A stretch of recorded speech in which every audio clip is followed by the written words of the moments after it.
And I'm joined now by the Chief Whip of Reform UK, Lee Anderson, the MP for Ashfield, joins me now. Lee, you must have overheard a lot of that there. Without getting into the universal credit situation that Rupert Lowe, your colleague, brought up yesterday, my broader question is quite simply, what are they afraid of? Why can't we get this data along national lines about who's claiming the most benefits, who's committing the most crimes, who pays the most tax? Surely that would be useful to have. I think what they're afraid of, Martin, they're afraid of what the data will actually say. And it's going to be quite embarrassing, not just on this government, but on the previous government as well. We know this.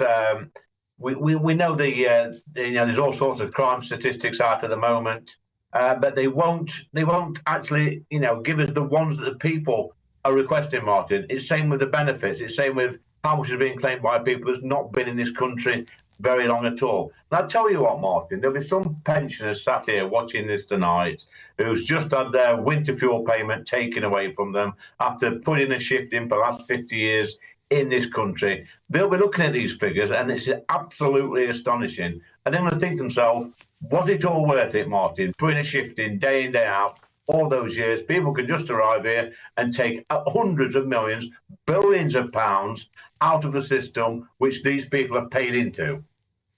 And Lee Anderson, you've hit the nail on the head. The figures that we've made, which are, of course, they're estimates, they're guesstimates. A whistleblower gave us figures of the numbers who have applied for universal credit. We worked out the length of time that people typically claim universal credit. We worked it out at £6.5 billion a year. Now, that may be incorrect.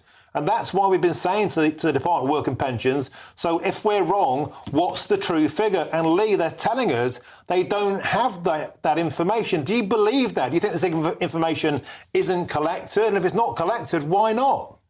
I actually do believe it, Martin. I think they're incompetent. All these big government departments are incompetent. But actually, going back to your previous point, I think they are scared of actually delving down and getting these figures out because it would shock the entire nation what is costing us. We're continually being told, Martin, by people up there at the top that mass migration is a good thing. It benefits the country.